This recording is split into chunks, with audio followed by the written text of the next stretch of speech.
Hello guys. So, grand launch video అయితే నేను upload చేస్తానని చెప్పి చాలా మంది వెయిట్ చేశారంట. కాకపోతే నేను అప్‌లోడ్ చేయలేదు. ఎందుకంటే మనం ఆల్రెడీ ముందే మన ఛానెల్‌లోని ఎవరెవరు వస్తున్నారు అని చెప్పి 'బిగ్ బాస్' హౌస్‌లోకి ఎవరెవరైతే ఎంటర్ అవ్వబోతున్నారని చెప్పి మనం ముందే చెప్పేసాము. సో, ఆల్రెడీ వచ్చిన వాళ్ళ గురించి మనం ఇంకా ఏం రివ్యూ చేస్తామని చెప్పి నేనైతే చేయలేదు. సో, ఈరోజు వీడియో వచ్చేసి మన 'బిగ్ బాస్' హౌస్ డే 1లోని ఏమేమి జరుగుతుందో అని చెప్పి మాట్లాడుకోవడం కోసం ఈ వీడియోనైతే చేస్తున్నాను. సో, పాయింట్‌లోకైతే వెళ్ళిపోదాం. ఈ వీడియో వచ్చేసి మన ఫస్ట్ డే బేబీ హౌస్‌లో ఏం జరుగుతుంది? అసల ఫస్ట్ డేనే ఫైట్స్ ఉన్నాయి. ఇవన్నీ ఏంటి? ఇంకా నామినేషన్స్ ఎందుకు జరగలేదు?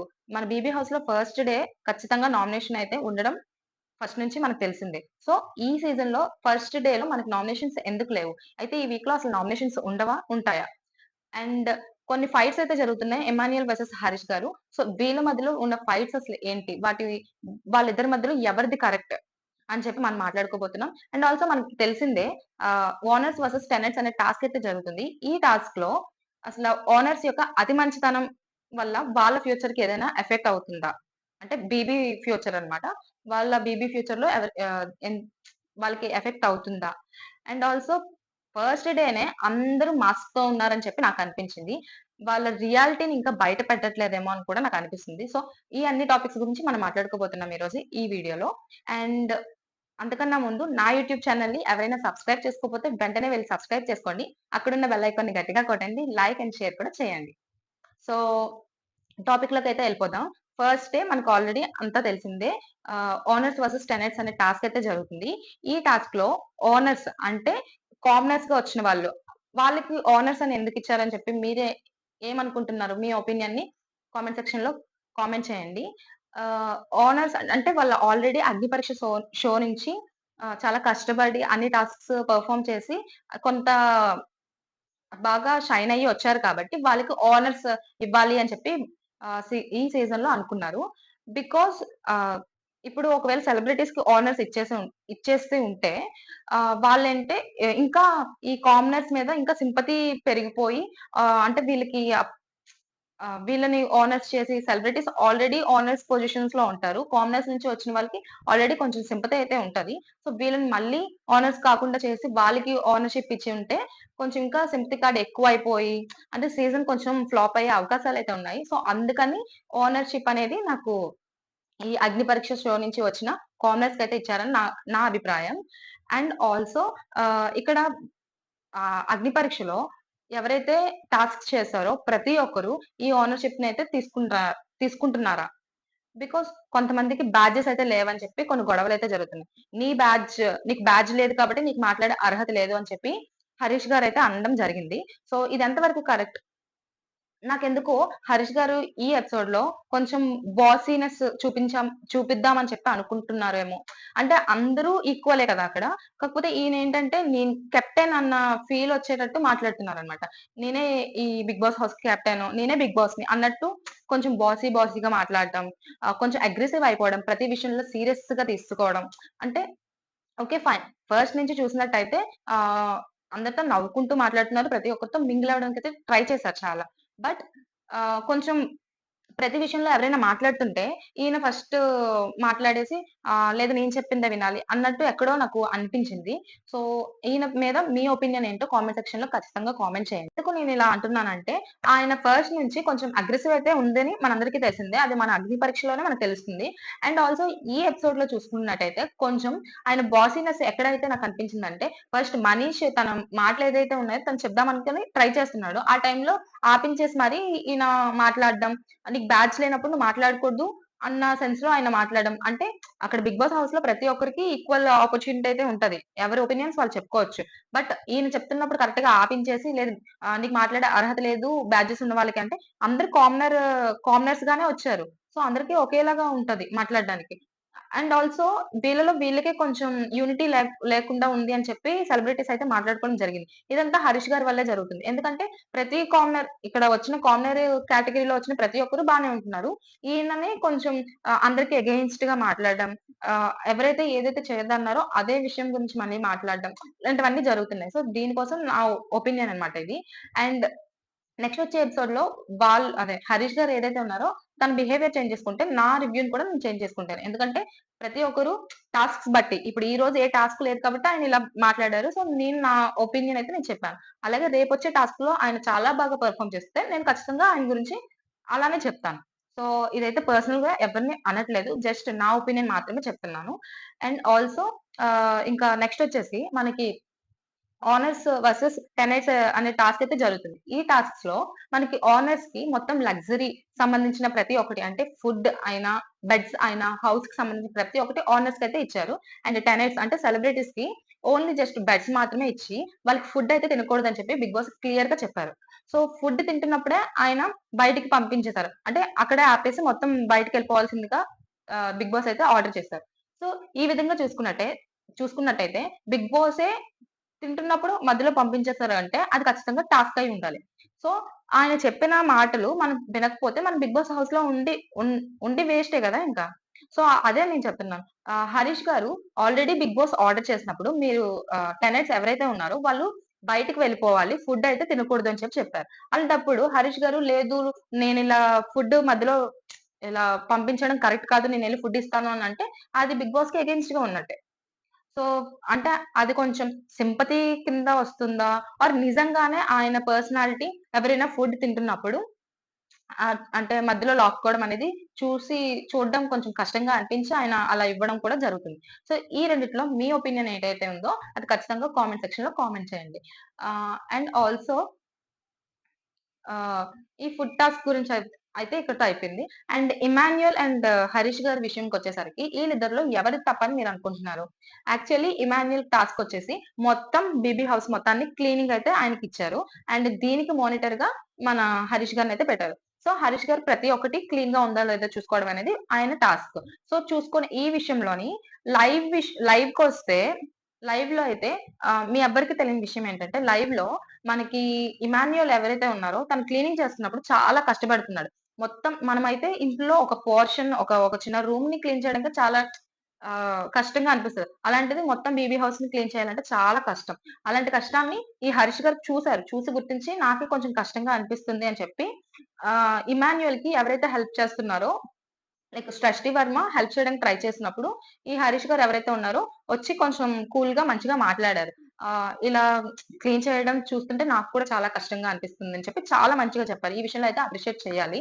బికాజ్ ఆయన కష్టపడుతున్నప్పుడు ఈయన కూడా చూసి అది పాజిటివ్ వేలో తీసుకొని పక్కనున్న వాళ్ళు హెల్ప్ చేస్తున్నప్పుడు దాన్ని లేదు ఇలా ఆపేయండి అని చెప్పి ఏం చెప్పలేదు. బట్ పాజిటివ్ వేలోనే మంచిగా చెప్పడానికైతే ట్రై చేశారు. ఇది టాస్క్ కాబట్టి ఆయన మాత్రమే చేయాలి. మనం ఇన్వాల్వ్ అయితే దానికి మళ్ళీ బిగ్ బాస్ మన మీద ఏదైనా కోప్పడే అవకాశం ఉంది. సో, మనం చేయకుండా ఉండడం బెటర్. బట్ ఆయన చేస్తున్నప్పుడు నాకు కూడా కష్టంగా ఉందని చెప్పి చాలా క్లియర్‌గా, నీట్‌గా చెప్పారు. ఈ విషయంలో అయితే చాలా అప్రిషియేట్ చేయాల్సిందే హరీష్ గారిని. ఎందుకంటే ఫుడ్ విషయానికొచ్చేసరికి బాధపడడం ఎలాగో ఈ విషయానికొచ్చేసరికి ఇందులో కూడా బాధపడ్డారు. బట్ ఎక్కడ ఈ క్లాషెస్ అయితే ఎక్కడొచ్చాయంటే, ఫస్ట్ హరీష్ గుండంకుల్, గుండంకుల్ అని చెప్పి ఇమాన్యుయల్ పిలవడం అయితే జరిగింది. అది అందరూ ఉంటున్నప్పుడైతే పిలిచారు. ఆ పిలిచేటప్పుడు ఆయన బానే నవ్వుకొని బానే తీసుకున్నారు. బట్ ఎప్పుడైతే ఈ బ్యాడ్జెస్ ఇవ్వడం, ఈ టాస్క్ ఎప్పుడైతే స్టార్ట్ అయిందో, అప్పుడు కూడా సేమ్ గుండంకుల్ అని చెప్పి ఎప్పుడైతే ఇమాన్యుయల్ అన్నారో, అప్పుడు హరీష్ వచ్చేసి "నువ్విలా పిలవడం కరెక్ట్ కాదు" అని చెప్పి అప్పుడు చెప్పడం అనేది కరెక్ట్ కాదు. ఎందుకంటే ముందు చెప్పేటప్పుడు మీరు బానే తీసుకున్నారు. ఇప్పుడొచ్చేసరికి అంటే మీ మూడ్ బాలేనప్పుడు అనేసరికి తీసుకోకపోవడం అనేది కరెక్ట్ కాదు. ఎందుకంటే మళ్ళీ అడిగినప్పుడు అంటే వచ్చి తను వెంటనే ఇమాన్యుయల్ సారీ అయితే చెప్పారు. సో, ఇలా సారీ చెప్పిన వెంటనే ఆయన ఆహ్, అంటే వెంటనే అది తీసుకోకుండా ఆయన కూడా అదే సీరియస్‌నెస్‌ని కొంచెం కంటిన్యూ చేసినట్టు నాకనిపించింది. ఎందుకంటే తను నేచర్ ఏంటి? కామెడీ చేయడం, ఎవరినైనా ఇలా ఇమిటేట్ చేస్తూ మాట్లాడడం, లేదా ఎవరి మీదైనా కామెడీ ప్లే చేయడం అని చెప్పి ఆయన నేచర్. సో, ఆయన వృత్తి ఆయన చేసుకుంటున్నారు. నవ్వించడానికో, నవ్వడానికో ఏదో విధంగా చేశారు. ఫస్ట్ 2 టైమ్స్ అనేటప్పుడు తను ఏది ఎక్కువగా సీరియస్ అవ్వలేదు కాబట్టి, ఆబ్వియస్‌లీ ఎదుటి వాళ్ళకేమనిపిస్తది? వాళ్ళు ఏమనట్లేదు కదా! అంటే ఆయనకి, మనకి ఒక బాండ్ ఉంది. ఓకే. ఆయన మనల్ని ఏమి అనట్లేదు అని చెప్పి ఇంకో టైమ్ అనాలనిపిస్తది. సో, వెంటనే సీరియస్ అయిపోవడం. అంటే తన మూడ్ బాలేదంటే వెంటనే సీరియస్ అయిపోవడం అనేది కరెక్ట్ కాదు. సో, మోరోవర్ తనొచ్చి సారీ చెప్పాడు కూడా. ఇలా లేదండి నాకు ఇలా ఇష్టం లేదు. ఒకరిని ఊరికనే అనడం అనేది నా క్యారెక్టర్ కాదు. సో, మీకు సారీ అని చెప్పి మంచిగానే చెప్పారు. ఇలాంటి టైంలో కూడా ఆయన లేదు నాకు నోటీస్ అవ్వలేదు. నాకు రిజిస్టర్ అవ్వలేదు కాబట్టే నేను ఇప్పటి వరకు ఊరుకున్నాను. ఇప్పుడు నేను ఊరుకోను అని చెప్పి అనడం అనేది నాకు కరెక్ట్ కాదనిపించింది. ఈ విషయంలో అయితే నాకు ఇమ్మాన్యుయల్ సపోర్ట్ చేయాలనిపించింది. అండ్ ముందు విషయం ఏదైతే ఉందో ఈ ఫుడ్ విషయంలో అయినా కొంచెం అది వన్ థింగ్ సింపతి కోసమైనా జరగొచ్చు. ఐదర్ సింపతి ఆర్ ఇలా నిజంగానే ఆయన మంచి వ్యక్తి అయ్యి అంటే మంచి మనసున్న వ్యక్తి అయి కూడా ఉండొచ్చు. సో, నాకైతే అనిపించింది. సో, ఈ విషయంకొచ్చేసరికి నాకు మంచిగానే అనిపించింది. ఫుడ్ విషయం అండ్ ఇలా అదే ఇమ్మాన్యుయల్ కష్టపడుతున్నప్పుడు కొంచెం జాలి చూపించడం. అవును నిజంగానే ఇంత చేయడం అనేది చాలా కష్టం అని చెప్పి మంచిగా మాట్లాడారు. ఈ 2 విషయాల్లో అయితే నాకు హరీష్ గారు చాలా బా నచ్చారు. అండ్ ఈ విషయంలోకొచ్చేసరికి ప్రెజెంట్ అయితే కొంచెం బాసీనెస్ చూపించడం అండ్ ఇమాన్యుయల్ విషయంలో కూడా తనకి నోటీస్ అవ్వకుండా ఉండడం వల్ల ఇష్టం లేదు. అంటే తన మూడ్ స్వింగ్స్ ద్వారా తనకిష్టం లేదు ఇలా పిలవడం అని చెప్పి అనడం కొంచెం అన్‌ఫెయిర్ అనిపించింది. అండ్ ఇక్కడితో Harish and Emmanuel V fights అయితే అయిపోయాయి. ఇప్పుడు మాస్క్స్. మొత్తం 'బిగ్ బాస్' హౌస్‌లో ప్రతి ఒక్కరు మాస్క్ ఏసుకున్నారని చెప్పి క్లియర్‌గా తెలిసిపోతుంది. ఎందుకంటే ఫస్ట్ డే మనకి తనుజ గారొచ్చి కొంచెం క్యూట్‌గా ఉండడానికి చాలా ట్రై చేశారు. క్యూట్‌గా మాట్లాడుతూ అంటే అది కొంచెం క్రింజ్ వేలో వెళ్తుందేమో అని చెప్పి నాకెక్కడో అనిపించింది. అంటే రోజు మనం అంతే క్యూట్‌గా బిహేవ్ చేయడం అనేది అసాధ్యం నాకు తెలిసినంత వరకు. ప్రతి ఒక్కరు కొంచెం కోపమొస్తే గట్టిగా గట్టిగా మాట్లాడడం మరి ఇలాంటివన్నీ జరుగుతాయి. బట్ ఆమె ఫస్ట్ నుంచి కొంచెం ఏదో దాస్తున్నట్టు, కొంచెం ఏదో క్యూట్‌గా బిహేవ్ చేయడానికి ట్రై చేస్తున్నారేమో అని నాకనిపించింది. అక్కడ ఆమె కొంచెం అదే సారీ ఏదో మాస్క్ ఏసుకున్నట్టో, ఇంకా రియాలిటీ బయటికి రాలేదేమో అని అనిపించింది. అండ్ ఆల్సో భరణి గారు ఈయన కూడా అంతే. అంటే కంటెంట్ కోసం అంటే జోక్స్ అంటే వాంటెడ్‌గా ఒక కంటెంట్ కోసం ప్రతి ఒక్కరు మాట్లాడుతున్నారేమో అని నాకనిపించింది. అండ్ 'రితు చౌదరి' ఆల్సో అంటే ప్రతిదానికి ఓవర్‌గా నవ్వడమైనా ఆహ్, ప్రతి విషయంలోనే అంటే కొంచెం ఎక్కడో మాస్కుంది ప్రతి ఒక్కరిలోని అని నాకనిపించింది. అండ్ మోస్ట్‌లీ నాకు సెలబ్రిటీస్‌లోనే ఎక్కువ మాస్‌తో ఉన్నారు. ఇంకా వాళ్ళు రియాలిటీ బయట రాలేదేమో. ఫస్ట్ డేకే ఎవరు రియాలిటీ బయటికి రాదు. అది అందరికీ తెలిసిన విషయమే. బట్ మాస్క్ ఉన్నట్టు క్లియర్‌గా తెలిసిపోతుంది. అది నేను చెప్పబోతుంది. అండ్ నెక్స్ట్ టాపికొచ్చేసి ఓనర్స్ అతి మంచితనం వల్లే వాళ్ళకెక్కడో రిస్క్ అవుతుంది అని చెప్పి అన్నాను కదా! సో, ఇదెందుకన్నానంటే ఓనర్స్ వర్సెస్ టెనైట్స్ అన్నప్పుడు మనకు ఓనర్స్ ఎలా బిహేవ్ చేయాలి? ఓనర్స్ గానే బిహేవ్ చేయాలి. లైక్ వాళ్ళు సేవలు చేపించుకోవడం, వీళ్ళు వాళ్ళకి సేవలు చేయడం. ఆర్ వాళ్ళని ఇంప్రెస్ చేసి వీళ్ళు అంటే అదొక టాస్క్ విధంగా మనం ప్లే చేయాలి. అలాంటప్పుడు అంటే బిగ్ బాస్ ఆల్రెడీ తినొద్దు అని చెప్పినప్పుడు తీసుకెళ్ళి తిని తినడానికి ఇవ్వడం, అన్ని పంచడం అనేది కరెక్ట్ కాదనిపించింది. అండ్ ఆల్సో అదే అది టాస్క్ సీరియస్‌గా తీసుకోవట్లేదేమో! నాకు దీని గురించి ఖచ్చితంగా ఆహ్, వీకెండ్‌లోని నాగార్జున గారు ఖచ్చితంగా మాట్లాడతారేమో అనిపిస్తుంది. ఎందుకంటే టాస్క్‌ని టాస్క్‌లా తీసుకోకుండా అదేదో వాళ్ళు మంచితనంని ప్రూవ్ చేసుకోవడం కోసమో, లేకపోతే శ్రీజ అయినా, ఈ మాస్క్ మ్యాన్ హరీష్ అయినా అంటే వీళ్ళేంటంటే ఆహ్, మమ్మల్ని ఇంప్రెస్ చేయండి మీకిచ్చేస్తాము అని అనడం ఫస్ట్ థింగ్ అది బానే ఉంది. బట్ వెంటనే ఎప్పుడైతే బిగ్ బాస్ ఇలా తినడం ఆపేసి బయటికెళ్ళిపోండి అని అన్న వెంటనే ఈయన లేదు అని చెప్పి బనానాస్ పట్టుకెళ్ళి ఇవ్వడం అని. ఇలాంటివన్నీ చూస్తున్నప్పుడు ఏమనిపించిందంటే, వాళ్ళేదో మంచితనం కోసం మంచితనం ఉంది మాలో కూడా అని చెప్పి ప్రూవ్ చేసుకోవడానికి వాళ్ళు నటిస్తూ వాళ్ళకివ్వడం అనేది ఇస్తున్నారేమో అనిపిస్తుంది. ఆల్రెడీ వాళ్ళు వద్దు మాకు మళ్ళీ దీనివల్ల ఏదైనా ప్రాబ్లమ్ అవుతది అని చెప్పి క్లియర్‌గా చెప్తున్నారు. వాళ్ళైతే కాన్ఫిడెంట్ గానే ఉన్నారు. ఫుడ్ లేకపోయినా మాకు పర్వాలేదు ప్రెజెంట్ అయితే. సో, తింటే మళ్ళీ ఏదైనా అవుతాదేమో అని చెప్పి ఆళ్ళు క్లియర్‌గానే చెప్తున్నప్పుడు. సో, అలా చెప్తున్నప్పుడు వీళ్ళు వెంటనే రియలైజ్ అయ్యి ఓకే. వీళ్ళకొద్దన్నప్పుడు మనం ఏం చేయలేమని చెప్పి వెంటనే వెనక్కెళ్ళిపోవచ్చు. బట్ వీళ్ళేంటంటే రిక్వెస్ట్ చేసుకోవడం. ఓనర్స్‌లా బిహేవ్ చేయకుండా ఇక్కడ టెనెంట్స్ ఓనర్స్‌గా బిహేవ్ చేస్తున్నట్టు. వాళ్ళకి వీళ్ళు సేవలు చేస్తున్నారు. వీళ్ళకి వాళ్ళు సేవలు చేస్తున్నారో అర్థం కాలేదు నాకు. అండ్ నెక్స్ట్ వచ్చేసి కుర్చీల మీద కూర్చోవద్దు అని చెప్పి అన్నారు కదా! అంటే ఇక్కడ యాక్చువల్లీ గ్రూప్ డిస్కషన్ జరుగుతుంది. ఎవరు ఎలా అంటే టాస్క్స్ ఏమైనా చేసినా, మమ్మల్ని ఇంప్రెస్ చేసినా మీకు కావాల్సినవి మేమిస్తామని చెప్పి అలాంటివన్నీ మాట్లాడుకుంటున్నప్పుడు యాక్చువల్లీ వాళ్ళు ఆల్రెడీ అక్కడ కూర్చొనున్నారు. వీళ్ళొచ్చి ఇలా వాళ్ళ ఒపీనియన్స్ చెప్పడం కోసం అక్కడ నించొని మాట్లాడుతున్నారు. అది వాంటెడ్‌గా అయితే ఎవరికీ జరగలేదు. వాళ్ళు కావాలని ఓనర్స్‌లా బిహేవ్ చేయడానికైతే జరగలేదు. అండ్ బిగ్ బాస్ వెంటనే మీరు సోఫాస్‌లో ఉన్న వాళ్ళందరూ వెళ్ళిపోండి అని చెప్పి సోఫాస్‌లో కూర్చోకూడదని చెప్పి చెప్పడం. ఇవన్నీ ఒక వే ఆఫ్ టాస్క్ అని నాకనిపించింది. అండ్ లాస్ట్ థింగ్ నాకైతే ప్రియ మాట్లాడేటప్పుడు చాలా, చాలా, చాలా నచ్చింది. ఎందుకంటే తను చెప్పే ఏదైతే పాయింట్స్ ఉన్నాయో తను చాలా క్లియర్ కట్‌గా చెప్పింది. ఎందుకంటే తను ఎవరైతే ఇప్పుడు ఆల్రెడీ 'సంజన గల్లాని' గారు ముందే రిక్వెస్ట్ చేసుకున్నారు. నేను కుక్‌గా ఉండడానికి నాకేమి అభ్యంతరం లేదు. నేను ఆల్రెడీ చాయ్ మార్నింగ్ లేచి అందరికన్నా ముందు చాయ్ పెట్టి అందరికి ఇచ్చాను. అండ్ కుకింగ్ విషయానికొసరికి కూడా టిఫిన్స్ అన్నీ నేను చూసుకోవడానికి రెడీగా ఉన్నానని చెప్పి క్లియర్‌గా చెప్పారు. అలాంటి టైంలోనే ఈమె వచ్చి నేను మార్చుకుందాం అని చెప్తున్నాను అని చెప్పి అంటే ఫీల్ అవుతారు అని చెప్పి కూడా ఆలోచించకుండా క్లియర్‌గా తనకి ఎవరైతే ఇష్టం ఉన్నారో వాళ్ళకి ఇచ్చింది. అండ్ తనకి మెయిల్ కుక్ కావాలి అని చెప్పి బర్ని గారిని పెట్టడం అయితే జరిగింది. అండ్ ఆల్సో తనకి తోడుగా తనుజాని సెలెక్ట్ చేసుకోవడం అయితే జరిగింది. సో, ఈ ఈ విషయంలో చాలా గుడ్ అనిపించింది. అంటే ఆల్రెడీ ఫీల్ అవుతారు అని చెప్పి తెలిసినా కూడా తన ఒపీనియన్ క్లియర్‌గా చెప్పింది. అంటే నేను చేస్తాను అని చెప్పి ఆల్రెడీ చెప్పడం ఎవరైతే ఉన్నారో ఈ సంజన గార్లెని గారు, ఆమె ముందే లేదు నాకు వేరే ఆప్షన్స్ ఉన్నాయని చెప్పి క్లియర్‌గా చెప్పారు. ఆ విషయంలో అయితే అప్రిషియేట్ చేయాలి.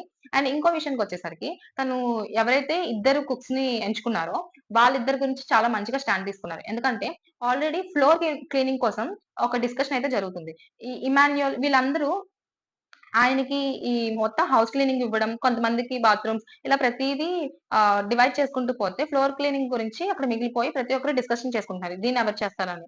సో, కుకింగ్‌కొచ్చేసరికి ఈమె కుక్ చేయడం అనేది చాలా పెద్ద టాస్క్. 15 మెంబర్స్‌కి మొత్తానికి ఇద్దరే వండి పెట్టడం అనేది చాలా పెద్ద టాస్కు. వెజిటబుల్స్ కట్ చేయడం గాని ప్రతీదీ వాళ్ళిద్దరే చేసుకోవాలి. సో, ఇంత పెద్ద టాస్క్ చేసి మళ్ళీ క్లీనింగ్ చేయడం అనేది అవన్నీ ఏదైతే ఉందో ఆ కిచెన్ ఇది ఫ్లోర్. ఆ మొత్తాన్ని క్లీన్ చేయడం అనేది చాలా పెద్ద టాస్క్. సో, వీళ్ళకైతే నేను అది ఇవ్వను అని చెప్పి క్లియర్‌గా చెప్పేసారు. సో, అంటే ప్రతి ఒక్కరు వాళ్ళ డ్యూటీస్ చెప్పేటప్పుడు ఎవరైతే ఈ మానిటర్స్ ఎవరైతే డ్యూటీస్ ఇచ్చారో, అప్పుడే వాళ్ళు క్లియర్‌గా దేనికి ఫ్లోర్ క్లీనింగ్ వాళ్ళు ఎంచుకోరు అని చెప్పి చెప్పుంటే బావుండేది. సో, ఏదైతే ఉందో దాన్ని ఈ ప్రియ కొంచెం క్లియర్ కట్‌గా చెప్పారేమో అని నాకనిపించింది. ఈ విషయానికొచ్చేసరికి ఆమెను చాలా మంచిగా అప్రిషియేట్ చేయొచ్చు. సో, అదండి ఈరోజు రివ్యూ వీడియో. ఇంకా ఇలాంటి అప్‌డేట్స్ కోసం నా యూట్యూబ్ ఛానెల్‌ని ఎవరైతే సబ్స్క్రైబ్ చేసుకోలేదో వెంటనే వెళ్లి సబ్స్క్రైబ్ చేసుకోండి. అండ్ అక్కడున్న బెల్ ఐకాన్‌ని గట్టిగా కొట్టండి. లైక్ అండ్ షేర్ అయితే చేయడం మర్చిపోకండి. Thank you.